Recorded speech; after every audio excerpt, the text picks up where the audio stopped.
Mark Rogers TV at American Athletic Conference Media Days here in Newport, Rhode Island with Central Florida's George O'Leary. Coach, you've been around a long time with the ride that you took this team on last year with 12-1 and winning the Fiesta Bowl, which was improbable to most, probably not inside the locker room, but just describe the feeling of accomplishing at that level with this team. Well, I think the word spectacular probably as far as the team is concerned.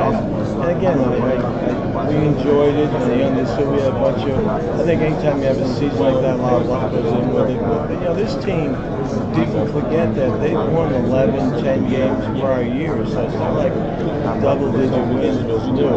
I think they understand the culture of winning, and again, you know, just a great season. The players had a great season. The assistant coaches did a great job, and things just fell right. They really did. And when you come within 3 points of South Carolina and you go to Penn State and pull out a game against those guys, I think you knew you had a pretty good football team. Yeah, we had a good team, and I think we had a bunch of players back, and I think we'll be a very solid team this year. Got to replace the quarterback, obviously, but everything else is back that has experience in winning, and you know, a lot of big playmakers on offense and defensive back. So the key ingredient is going to be the quarterback and making sure that guy can sustain and know what to do as far as putting points on the board. And you bring up Blake Bortles, probably the most important position of any in sports is the quarterback position. So you lose Bortles to the Minnesota Vikings, and do you have a battle for that position, or do you know who that guy's going to be? Well, I think Blake going to the Jacksonville Jaguars, I think they're outstanding for the state guys, but we have 4 quarterbacks that are going to be fighting. But obviously, Justin played at home and basically played last year, but I'm going to give him an opportunity the first 7-8 days of practice to see if we can separate it, and who gives us the best opportunity to win. That's what I look at, and who makes the least amount of mistakes, and basically can leave the field for the 4th down with fun, scoring touchdowns, no other reason. I had the Vikings stuck in my mind. They were the rumored team for Blake Bortles. Storm Johnson, you lose him as well. I'm assuming you want to achieve balance on offense, even though you're known for throwing the football. You're feeling about the offensive line and running backs coming back.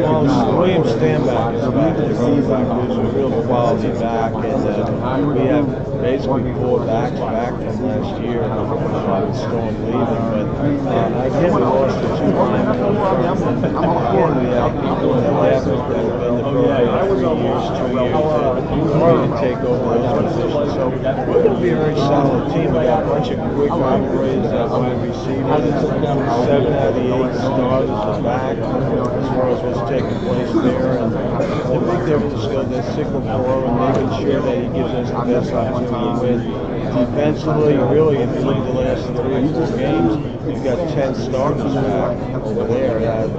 21 out of 22 players. So I think there'll be a strength there, and all the big players back. So it's really slotting that quarterback position in and giving whoever gives us the best opportunity to game. And that defense wasn't supposed to be a strength. Then you show up in the Fiesta Bowl and you hold down a Baylor attack, and you played rather well, made a ton of big plays on defense. So you got to feel good about that. They did. Baylor was take nothing away from Baylor. They're a great offense, and we just tackled well in space. I think that's what you have to do against spread teams. Is you can't afford any missed tackles or hidden yardage that they don't deserve. They get enough of it without giving up any. And I think the kids played well, they executed well, and kept the game plan very simple so the kids could execute. All you have to do is listen to the commissioner. A lot was placed on that Fiesta Bowl win. Do you feel like this program at this point carries the mantle for the conference?